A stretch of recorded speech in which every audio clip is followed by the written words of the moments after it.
이것은 단순히 예수님의 어떤 기적사건을 말하는 것을 넘어서서 예수님의 자신이 표적인 것을 표현하고 있습니다.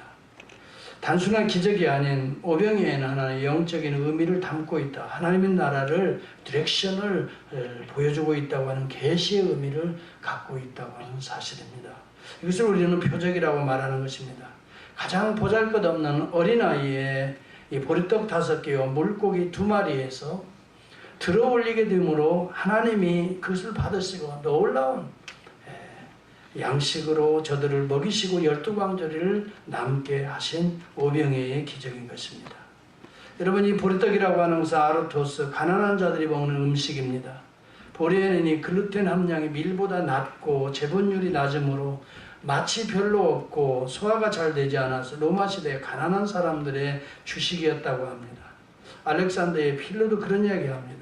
보리는 이성이 없는 짐승들이나 불행한 상황에 있는 기아선상에 있는 사람들에게나 적합한 음식이라고 그렇게 말을 합니다. 그래서 정상적인 가정들은 당시에도 보리보다는 2~3배 비싼 밀로 만든 빵을 선호했다고 합니다. 여러분, 그렇게 보잘것없이 보이는 어린아이의 이 보리떡이 또 물고기, 소금에 절인 작은 생선에 불과합니다.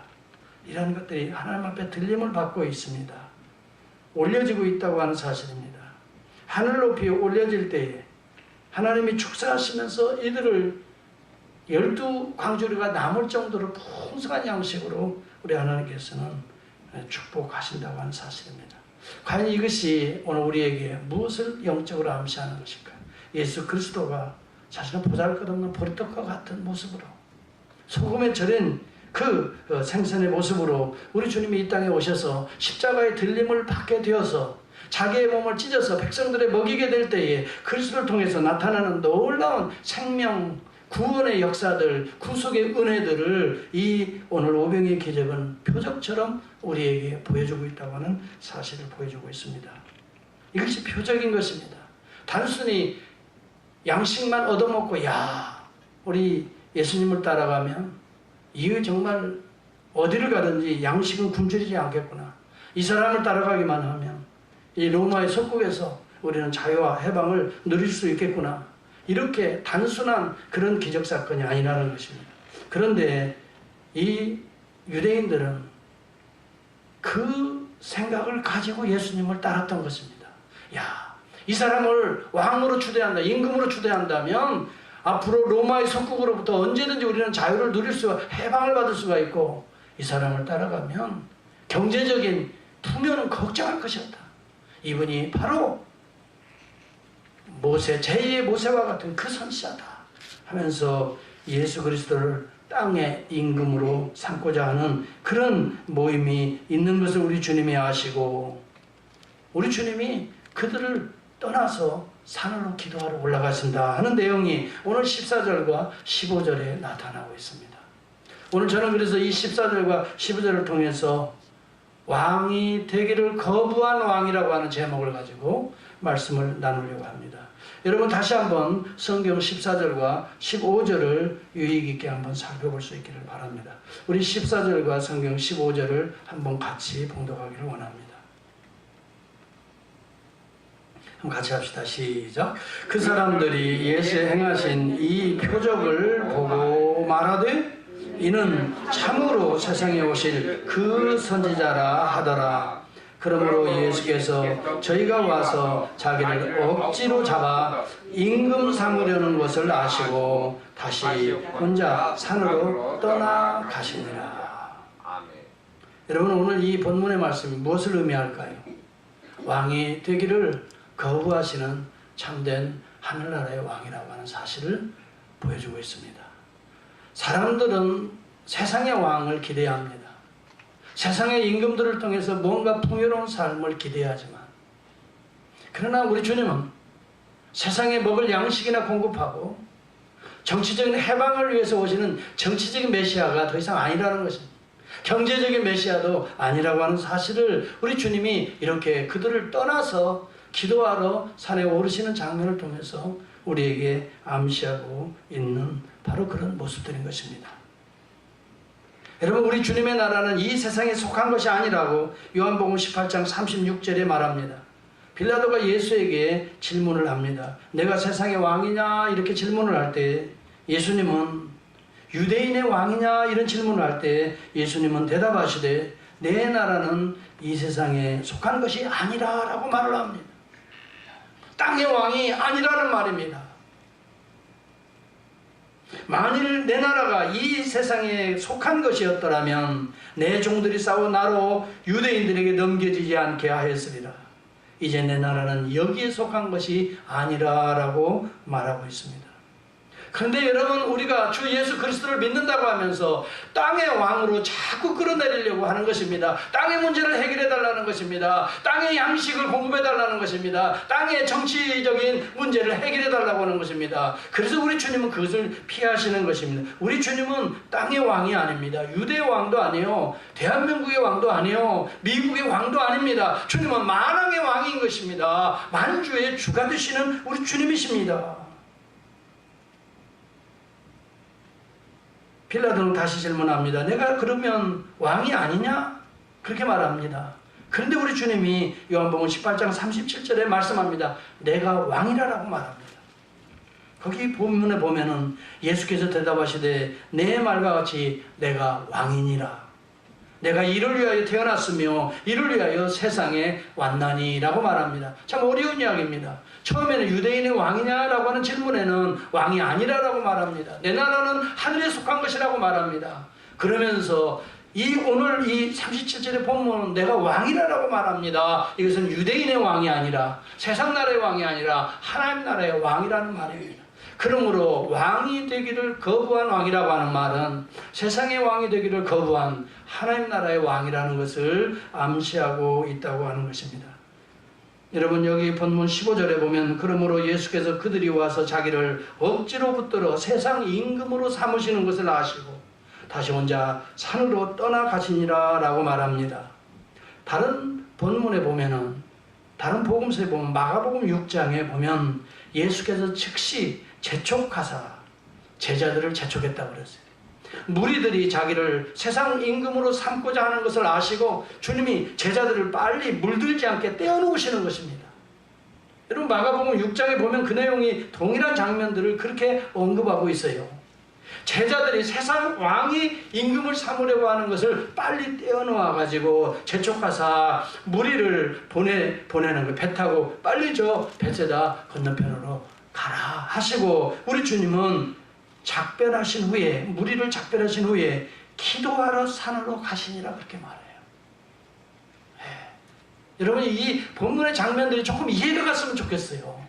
왜 우리 주님은 세상 임금을 삼으시라는 것에 제자들을 떼어놓으시고, 야, 아니야, 너 이들 속에, 무리 속에 들어가면 안 되겠다. 빨리 떼어놓으시고 너 배 타고 너희들은 벳세다, 내가 원하는 그곳으로 빨리 가라 하고 주님은 산으로 올라 기도하러 가시는 거예요. 왜 그랬을까요?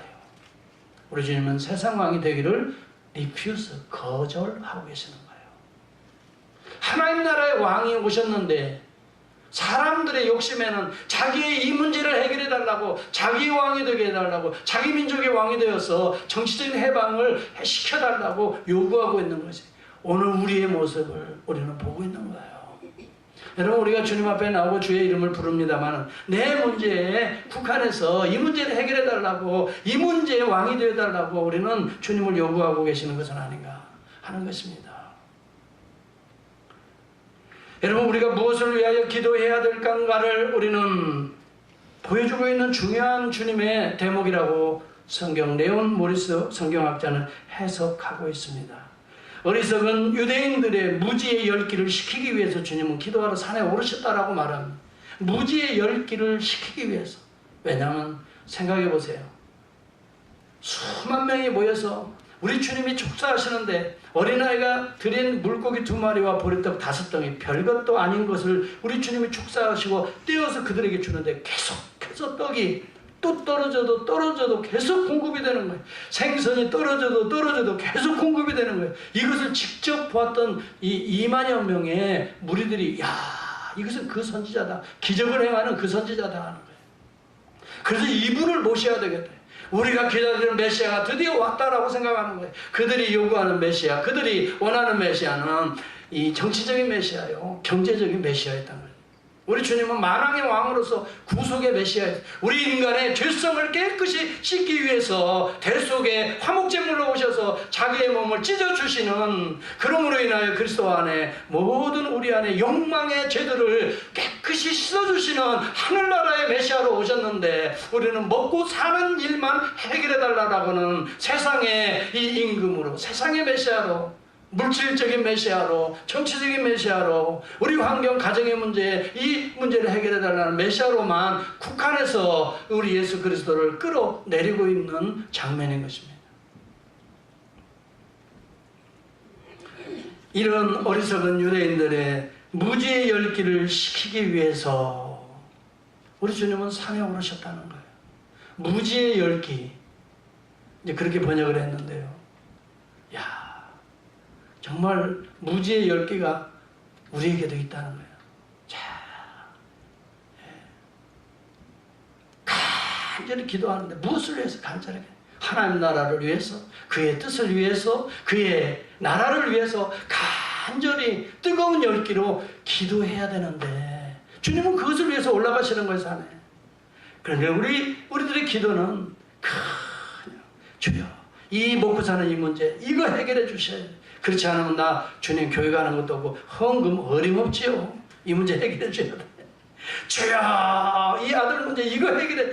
물론 맞습니다. 해결해 주시는 주님이십니다. 그러나 너희는 먼저 그의 나라와 의를 먼저 구하라라고 말합니다. 하나님의 나라가 우리 아들 속에서 이루어지기를, 하나님의 뜻이 내 기업체 속에서 이루어지기를, 내 가정에서 하나님의 나라가 되기를, 이런 뜨거운 열기로 기도해야 되는데, 무지의 열기라면 우리 주님은 나의 그런 기도를 떠나서 어디로요? 산으로 홀로 기도하러 가시는 거예요. 사단은 오늘도 계속해서 하나님 나라의, 하나님의 의, 하나님의 뜻을 구하는 우리들의 심령의 밭을 자꾸 세상적인 것으로 떨어뜨리려고 사탄은 미혹하고 있습니다. 예수를 그렇게 떨어뜨리려고 했던 것입니다. 먹고 사는 문제로 국한해서 이 돌들로 떡이 되게 만들어서 빨리 먹으라. 사람이 떡으로만 살 것이 아니요 하나님 나라의 입에서, 하나님의 입에서 나오는 말씀으로 살아야 될 것이다 라고 우리 주님은 물리치지 않습니까? 마태복음 4장과 누가복음의 4장에 보면은 사탄은 계속해서 현재 먹을 양식을 만들어 먹으라는 거예요. 그것을 공급해달라는 거예요. 경제적인 메시아를 자꾸 찾는 거예요. 우리 주님은 하나님의 입에 양식, 영혼이 먼저 살아야 될 것을 말합니다. 저는 그렇습니다. 우리 성도들이 경제적인 어려운 문제가 해결되기를 저도 바랍니다. 그래서 날마다 저도 기도합니다. 그러나 더 간절히 이 정말 우리의 기도의 열기는 여러분들의 영혼이 먼저 살아야 될 줄을 저는 믿습니다. 그래서 여러분들의 영혼이 살려면 여러분 육의 양식보다 먼저 영의 양식, 하나님의 입에서 나오는 이 양식을 구하기 위해서 날마다 사모하는 여러분이 되어야 될 줄을 믿습니다. 얼마나 하나님의 말씀을 사모합니까? 날마다 이 돌덩이가 되어 떡이 되게 해달라고 기도하고 있지는 않습니까? 매번 여러분 돌덩이가 떡이 되게 해달라고, 이번만 한 번만 당겨서 이번만 이 엄청난 일들이 떨어지기를 바라고 있지 않습니까? 한 번만 당기면 여러분, 하나님은 그것을 들어주시는 게 아니에요. 여러분들이 진정 먹여야 될 양식은 이 세상의 육의 양식이 아니라 먼저 영의 양식이 되어야 될 줄을 저는 믿습니다. 하나님은 육의 양식은 필요한 대로 공급하시는 하나님이십니다. 왜 이 하나님을 믿지 못하시는 것입니까? 우리는 유대인들의 무지의 열기에 우리가 사로잡힐 때가 많다는 것을 기억해야 합니다. 이 열기를 식히기 위해서 산기로다로 주님과 함께 오르시기를 바랍니다. 이 열기를 식혀야 됩니다. 이 무지의 열기라는 것입니다. 이게 레온 모리스의 말이에요. 저는 그걸 한국말로 그렇게 번역을 한 거예요. 무지의 열기를 가지고 주의 이름을 막 사모한다는 거예요. 예. 이것이 우리에게 당하는 시험인 것을 알지 못해요. 여러분, 물질에 집착하면 집착할수록 우리는 시험에 빠지게 되는 것입니다. 물질의 욕심을, 욕망을 벗어나면 벗어날수록, 그리고 하나님 나라의 이 영의 양식을 사모하면 사모할수록 저와 여러분은 하나님 나라의 백성이 될 줄을 믿습니다. 세상 나라의 백성이 되는 것이 아닙니다. 여러분, 우리는 미국의 시민권을 가지고, 우리 아니면 한국의 시민권을 가지고 있다 할지라도, 국적을 가지고 있다 할지라도 우리는 이것은 secondary citizenship입니다. 우리의 first priority citizenship은 하나님 나라에 있음을 믿으시면 아멘 합시다. 그러므로 우리는 세상의 나라의 법칙에 순종하는 것은 secondary인 것입니다. 우리는 먼저 하나님 나라의 법칙에 순종해야 되는 것이에요. 세상의 나라의 법이 하나님 나라에 상치될 때는 우리는 하나님 나라의 법을 우선적으로 지켜야 될 자들이라는 것이에요. 그래서 우리는 세상 나라의 법으로 인하여 고난과 환난을 자처할 수도 있는 것입니다. 세상 나라의 법보다 먼저 앞서 있는 것은 하나님 나라의 법인 것입니다. 하나님의 입에서 나오는 말씀으로 먼저 사는 것입니다. 이것을 먼저 먹어야 되는 것입니다. 여러분의 삶을 한번 잘 살펴보시기 바랍니다. 여러분의 삶이 하나님 나라의 입에서 나오는 말씀이 먼저입니까? 아니면 매일매일 육의 양식이 먼저입니까? 여러분은 하나님 나라의 영의 양식을 먼저 사모하여서 여러분이 깨끗한 맑은 영으로 세상의 이 물질의 영역, 경제의 영역을 다스리고 지배하고 여러분 그것을 관리할 수 있는 하나님 나라의 백성이 먼저 될 수 있기를 축복합니다. 이것이 주님이 원했던 것입니다. 베일리라고 하는 학자는 그렇게 말합니다. 이 장면을 추석하면서 그는 이렇게 말합니다. 유대인들의 시야가 너무 세속적이어서 하나님의 나라까지 잃어버리는 불행을 맞이하고 있다라고 추석을 했습니다. 그들의 시야가 너무 먹고 사는 문제, 너무 정치적인 해방의 문제에 집착되어 있어서 엄청난 하나님의 나라를 동시에 다 잃어버리고 있는 순간이다라고 말을 하고 있는 것입니다. 그렇습니다. 우리가 세상 나라에 집착하면 세상 나라도 얻지 못할 뿐만이 아니라 하나님의 고유한 영역의 나라들을 세상의 사탄에게 빼앗겨버리게 된다고 하는 사실을 우리는 생각해야 됩니다. 좀 더 어려운 얘기 같지요. 이미 왕이신 예수께서 사람들에게 그의 왕국을 펴기 위해 오셨는데 유대인들은 눈이 아직 안 열려서 자기들이 원하는 형태의 임금을 만들려고 지금 예수를 강요하고 있는 것이다. 자기 형태의 임금을 만들려고 예수를 붙들고 있는 거예요. 자기 형태의 임금을 만드는, 자기에게 필요한 것을 공급해 달라고 하는 마치 자기의 형태의 또 다른 신을 만들어내고 있는 거라 이렇게 말하고 있는 거예요. 저는 팀 켈러의 책을 요즘 참 좋아합니다. 제가 여러 번 설교 중에 인용을 했습니다. 그래서 이 인간이라고 하는 존재, 사람들은 자기들이 원하는 신을 만들어가는 경향이 있다라고 지적을 하고 있습니다. 저기 거짓 신들의 세상입니다. 오늘날 자기들의 필요를 충족해주고 성공을 보장해주고 자기에게 최고의 욕망을 만족시켜줄 행복을 가져다 줄 그 신들을 인간들은 만들어내고 있다라고 말합니다. 그것을 이름하여 짝퉁 하나님이라고 그는 부르고 있습니다. Counterfeit God이라고 부르고 있습니다. 짝퉁 하나님을 만들어내고 있다는 것입니다. 그 하나님을 섬긴다는 것입니다. 그것이 물질이라는 것, 그것이 욕망이라는 것, 그것이 쾌락이라고 하는 것입니다. 이것만 있으면 나는 행복할 것이다 라고 생각하는 그것들을 신처럼 순종하며 구하며 그것에 복종하고 있다라고 말합니다. 그래서 많은 사람들이 물질을 우상으로 섬기기 때문에 돈 하다가 우리의 하나님의 나라를 빼앗겨버리고 만다는 것이, 권력 하다가 오늘 하나님의 나라의 영광을 상실해버린다는 것. 그래서 유대인들이 예수를 그렇게 짝퉁 하나님으로 만들어 내리려고 세상 임금을 삼으려고 예수 그리스도를 그렇게 쫓았던 것입니다. 그것을 제자들에게 속히 떼어놓으셨습니다. 재촉하사, 제자들을 재촉하사. 누가복음인가 마가복음에 보면 그렇게 나와요. 동일한 본문에 그렇게 나와요. 예수 그리스도께서 그 제자들이 행여 그렇게 물들까 봐서 재촉하사, 제자들을 떼어놓고 그런 무리들에게 물들까 봐서. 그래서 어디 벳세다 맞은편으로 빨리 가라, 배 타고 빨리 가라. 그리고 우리 주님은 홀로 산에 들어가서 이열기를 시키기 위해서 기도하러 오르셨다. 이해가 가십니까? 이런 장면들이 그려지십니까? 저는 이것을 보면서 이 말씀을 준비하면서 또 그 장면을 연상하면서 내 삶에 적용하면서 이야, 참으로 맞구나. 내가 이것 아니면 안 된다고 갈구하고 열망하는 것이 무엇일까?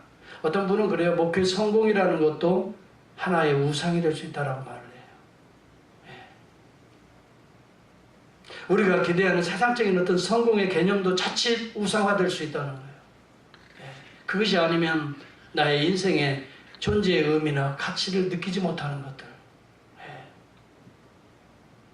썩어지지 아니하는 하나님의 영광을 붙드는 것이 아니라 세상적인 욕망과 또 세상적인 어떤 자기의 꿈을 이루어서 많은 사람들에게 인정을 받고 박수 갈채를 받는 이것을 꿈꾸는 여러 인간의 욕망에 따른 그런 가치와 목적들이 다 보면은 세상적인 짝퉁 하나님 나의 우상이 될 수 있다라고 지적하고 있는 것입니다. 그것만 가질 수 있다면, 여러분 마음속에 이것만 해결할 수 있다면 인생의 의미도 느낄 수 있고 나도 가치를 좀 누릴 수가 있고, 그렇게 되면 내 자존심도 올라가고 이것만 해결된다면 나도 안전하게 살 수 있을 것 같고 나도 행복한 인생이 될 수 있을 것이라고 생각하는 바로 그것이 오늘 이 시대에 counterfeit God, 사람들이 만들어내는 짝퉁 하나님이라는 것입니다.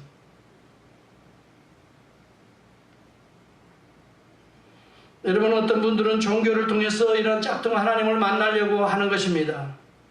그래서 인간의 성공과 부와 행복을 창출해내는 그러한 종교에 오늘 많은 사람들이 몰리고 있는 것을 여러분 알고 있지 않습니까? 여러분의 마음이 원하는 대로 여러분들이 꿈꾸는 것을 계속 주문처럼 암송하고 기도하면 마침내 하나님은 그것을 이루어 주신다라고 하는 조엘 오스틴의 이 긍정의 힘을 많은 사람들은 추구하고 있지 않습니까? 긍정의 힘이 하나의 counterfeit God이 된다는 것입니다. 하나님 우리에게 베풀어 주시는 성령의 능력과 긍정의 힘은 전혀 다른 것입니다. 하나님을 배제한 인간에게서 나오는 신념을 여러분, 이것을 믿음이라고 말할 수는 없는 것입니다. 여러분, 철학과 문화의 우상도 이 팀 켈러는 지적하고 있습니다. 여러분, 이러한 인간의 문제들을 이런 방식으로 철학적 사유를 통해서 어떤 인간의 문제들을 해결하려고 하는 이런 것조차도 사실은 철학의 우상이라고 말합니다. 서구사회 개인의 행복을 추구하는 것도 이것도 사실은 문화의 우상이라고 그는 지적하고 있습니다. 왜 그렇습니까? 이것만에 있으면 나는 행복할 것이다 라고 인간의 궁극적인 목적을 행복에 둔다는 것입니다. 궁극적인 목적을 어떤 철학적 사유에 두고 있다는 것입니다. 그렇지 않습니다. 궁극적인 우리의 행복이 그리스도에게 있어야 됩니다. 하나님께 있어야 됩니다. 여러분, 철학적 사유를 통해서 우리가 만족을 누리는 인생이 아닙니다. 죄의 근본적인 문제가 내 안에서 해결될 때만이 우리 안에 하나님이 주시는 기쁨이 진정한 우리의 기쁨이 될 수가 있는 것입니다. 정치, 경제와 권력과 명예가 이 시대의 우상이 될 수가 있다고 하는 것입니다. 정치만 잘하면, 경제만 잘 풀려지면, 권력만 잡으면 여러분 모든 것이 해결될 수 있을 것이라고 생각하는 그 자체도 그것도 우상이라는 것이에요. 여러분, 하나님께서 간섭하시고 하나님 앞에서 성결하지 않으면 정치 권력도 명예도 모든 것도 경제 행위도 하나님 앞에 온전해지지 않으면 우리는 진정한 유익을 우리에게 가져올 수가 없다고 하는 것입니다. 어떤 분들은 인종과 국가주의의 우상 가운데 빠진 자도 지적하고 있습니다. 그것이 아리안의 우월주의를 가지고 여러분 이 세상을 지배해야만이 온 인류의 진정한 평화와 행복이 있다고 믿었던 여러분 이 히틀러의 나치즘이 바로 그것입니다. 인종주의, 국가주의에서 시작했던 것입니다. 이런 것들이 인간의 궁극적인 행복을 가져다 주지 못합니다. 인류 역사와 문명의 역사를 살펴보시기 바랍니다. 궁극적으로는 만유의 주 되시고 창조주 되신 하나님 안에 오늘 우리가 순종하고 그를 경배하게 될 때에 우리의 삶에 진정한 평안과 행복이 깃든다고 하는 사실을 믿으시면 아멘으로 고백할 수 있기를 바랍니다. 아멘. 여러분들의 삶에 진정한 우상이 무엇입니까? 진정히 여러분이 갈구하는 그것이 그 열기가 무엇입니까? 다시 한 번만 아버지 이 문제를 오병이의 기적을 베풀어 주세요. 다시 한 번만 먹게 해주세요. 로마의 속국으로부터 한 번만 해방시켜 주세요. 그것을 위해서 그리스도를 끌어내렸던 것입니다. 여러분, 관계의 우상도 있다라고 말합니다. 도저히 친구 없이는 난 못 살아. 그런 사람이 있어요. 그 사람은 친구의 우상을 가지고 있습니다. 예수 그리스도가 영원한 친구 되신 것을 아직 믿지 못하고 있는 것입니다. 여러분의 공허한 마음을 친정 누가 채워줄 수 있습니까? 친구가 채워주는 게 아닙니다. 하소연하고 들어줄 수는 있겠죠. 그러나 근본적인 그의 문제는 하나님만 해결할 수 없습니다. 어떤 분들은 그렇게 이야기합니다. 성적 만족만 누리면 행복하겠다라고 말합니다. 그래서 자유분방하게 성적 쾌락을 향해 쫓아다니는 사람들이 있습니다. 성의 우상에 속한 자들입니다. 여러분, 권력의 우상, 어떤 사람은 좀 더 이 심층의 우상에 파묻혀 있는 사람이 있다라고 말합니다. 이건 좀 어려운 이야기 같지만 마음속 깊은 곳에 가만히 보면은 인정의 우상이 있다라고 합니다. 남으로부터 인정받음을 통해서 자기의 존재의 의미, 삶의 가치를 느끼기를 원하는 사람들은 인정의 우상을 섬기고 있다. 어떤 사람은 자식의 우상이 있다라고 틴켈러는 말합니다. 자식 없으면 큰일 나는 것입니다. 자식이 나의 우상이 되어 있습니다. 자식이 자기 자신의 생애 최고의 행복의 거리가 되어 있다면 자식의 우상이라는, 성공이 우상인 사람도 있습니다. 여러분, 성공이 우리를 만족시켜주는 것이 아닙니다. 그리스도인들은 거룩한 성도의 삶이, 하루하루의 삶이 우리를 만족시켜 주시는 것입니다. 성령이 우리 가운데, 여러분, 우리가 세상적으로 성공을 하지 못했다 할지라도 여러분 절대 염려하지 말기를 바랍니다. 예수 안에 경건한 스텝 바이 한 걸음 한 걸음이, 그리스도 안에 사랑하며 용서하며 또 이웃을 여러분 참 배려해주며 살아가는 그리스도 안에 이 성결한 한 스텝 한 스텝이 오늘 우리의 심령에 하나님의 은혜에 기쁨의 만족을 주시는 줄을 믿습니다. 아멘. 여러분, 우리 그리스도인의 삶이라고 하는 것은 하나님을 모시고 사는 삶, 내 안에 예수 그리스도를 모시고 사는 삶, 하나님이 주시는 은혜와 은사대로 하나님의 영광을 반영하며 살아가는 것이야말로 우리의 최고의 행복이요, 그러한 우리 주님을 모시고 살아가는 것으로 오늘 주님을 사모해야 될 줄을 믿습니다. 아멘. 여러분, 저와 여러분은 누구입니까? 베드로전서 2장 9절은 오직 너희는 택하신 족속이요 왕같은 제사장이라고 말합니다. 거룩한 나라요 그의 소유된 백성이라고 말합니다. 이는 너희를 어두운 데서 불러내어 그의 기이한 빛에 들어가게 하신 자의 아름다운 복음의 이 아름다움을 증거하도록 선전하기 위하여 너희를 불렀다라고 성경은 말합니다. 오늘 우리가 이 세상에서 우리가 눈에 보이는 것에 먹을 것을 통해서, 아니면 어떤 권력과 우리의 쾌락을 통해서 우리가 만족을 얻어가는 자들이 더 이상 아니라 어두움에서 불러내어 이런 것으로부터 우리는 구원을 받아서 우리의 세속적인 육체의 정욕과 안목의 정욕과 이생의 자랑들을 깨끗이 날마다 씻어버리고 우리의 심령에 순결하고 깨끗한 그리스도의 마음을 닮아서 하나님의 은혜로 충만히 채워져서 그것이 우리의 삶의 목표가 되고, 그 삶이 흘러 넘쳐서 이웃들에게 이러한 하늘의 이 생수를 흘러 먹이고 또 마시고 또 띄어서 나눠주는 이러한 생명의 떡, 생수야말로 이것이 오늘 우리의 삶의 목표가 되어야 될 것이라고 하는 것입니다. 고린도후서 10장 5절에도 이런 이야기를 합니다. 모든 이론을 파하며 하나님 아는 것을 대적하여 높아진 것을 다 파하고 모든 생각을 사로잡아 그리스도께 복종하라라고 말합니다. 예수 그리스도는 오늘 이 세상의 모든 것들을 통해서 그리스도의 법이 통치하기를 원하시는 것입니다. 오늘 저와 여러분들은 이 세대의 문화를 따라서 문화의 영향을 받고 거기에 복종하며 거기에 순응하며 거기에 경배하는 자의 삶이 아니라, 여러분 이 시대의 문화는 얼마나 저로 말하면 막 어두운 가운데 타락해 있는지 알 수가 없어요. 저는 지난 주일에 정말 마음이 가슴 아픈 일을 겪어요.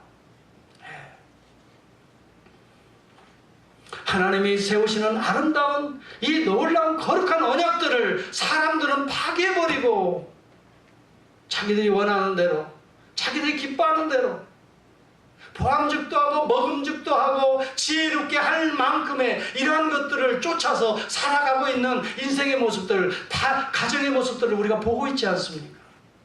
보암직도 해요. 그럴듯해 보여요. 이것만 있으면 행복해 보여요. 이것만 따먹으면 지혜롭게 될 것 같아요. 그러나 그것은 하나님의 말씀의 법칙에 그것은 아니다라고 할 때는 그것을 보아서도 안 되고 만져서도 안 되고 따서도 안 되는 거예요. 언약을 파괴해서는 아니 되는 거예요. 그러나 오늘 이 시대의 문화는 어떻습니까? 보암직도 하고 지혜롭게 할 만큼 탐스럽기도 한 나무인지라 그것을 자꾸 먹으라고 사탄은 오늘도 미혹합니다. 하나님과 같이 된다는 것입니다. 하나님과 같이 눈이 밝아져서 모든 것을 알 것이다 라고 말합니다. 이것이 사탄의 미혹인 것입니다. 하나님이 금하신 것은 우리가 금해야 될 줄을 믿습니다.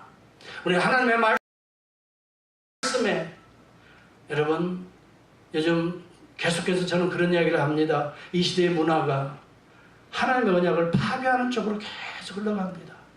성의 혁명이 지금 일어나고 가정의 혁명이 일어나고 있는 것을 우리가 실제적으로 우리 가정들에서 보고 있지 않습니까? 자기들이 원하는 대로, 육체가 원하는 대로 따라 행동했다라고 성경 로마서 1장에서 말합니다. 그래서 하나님의 영광을 사람과 금수의 버러지의 형상으로 바꿔버렸다라고 말합니다.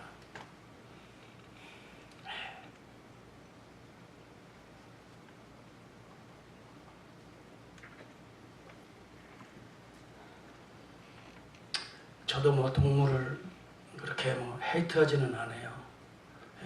그런데 동물을 사람보다 더 섬기면 이것도 동물의 우상입니다. 기억하십시오.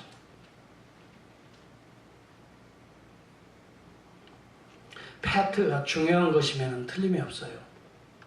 그러나 하나님처럼 섬겨서는 안 됩니다.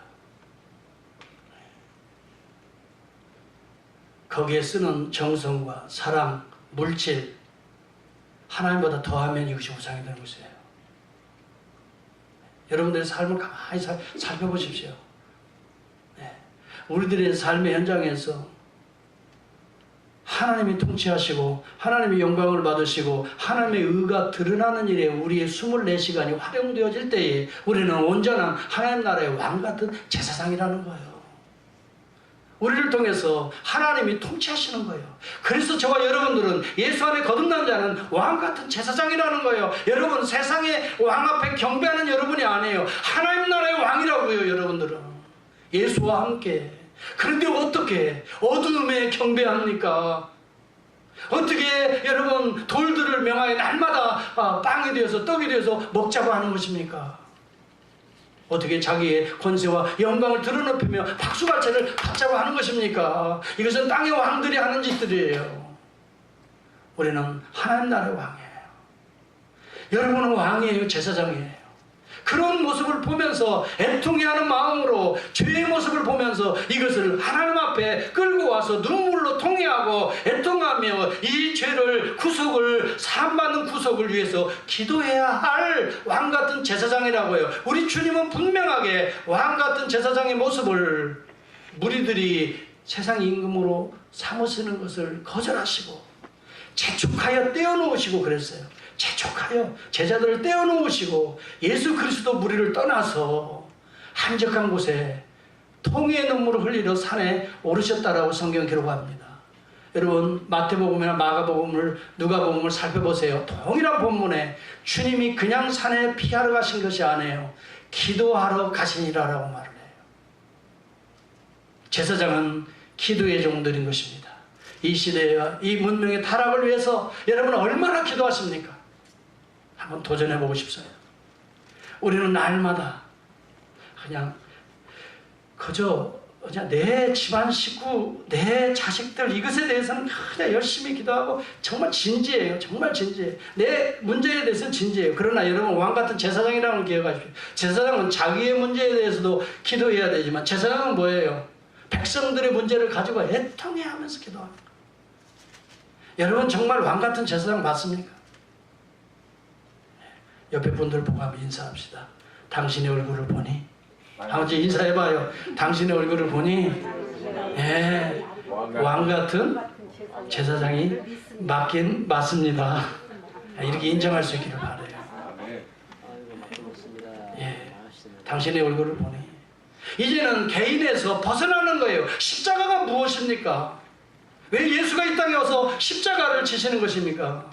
여러분 진정한 왕은 십자가의 면류관을 쓰는 자입니다. 제가 여러분은 주보에 보시기 바랍니다. 세상 왕은 자기를 빛내기 위해서 여기에다 금관을 씌웁니다. 금으로 몇기칠을 하잖아요. 그리고 거기다 보석을 박습니다. 이게 세상 왕이 쓰는 면류관입니다. 이런 왕으로 예수를 전락시키려고 했던 거예요. 우리 주님은 이것을 재촉하사 떼어놓으시고 십자가의 면류관을 쓰신 거예요. 왕 중 왕입니다. 이분이 오늘 우리 주 예수 그리스도십니다. 우리 인간의 욕망으로 말미암는 더러운 죄악들을 씻으시기 위해서 오늘도 십자가에 오르신 왕 중 왕이십니다. 여러분의 기도가 제 기도가 달라져야 될 줄을 믿습니다. 세상 왕적인 기도를 더 이상 드리지 마시기를 바랍니다. 그것을 넘어서서 왕 중 왕이신 하나님 나라의 왕으로 예수 그리스도와 함께 왕노릇하는 기도, 그리고 제사장적인 기도가, 중보적인 기도가 오늘 우리의 삶에 계속해서 하나님 앞에 올려드리는 삶 제물되는 우리 공동체가 될 수 있기를 주의 이름으로 축복합니다. 네, 기도합시다. 한번 생각해 보시기를 바랍니다. 우리 무엇을 위해서 산에 오르시겠습니까? 무엇을 위해 기도하시겠습니까? 그래도 저는 감사한 것이 매일 새벽마다 주님 앞에 나와 제사장 되는 분들이 있습니다. 우리 교회도 있습니다. 나를 위해서가 아닙니다. 물론 나를 위해서도 기도해야 됩니다.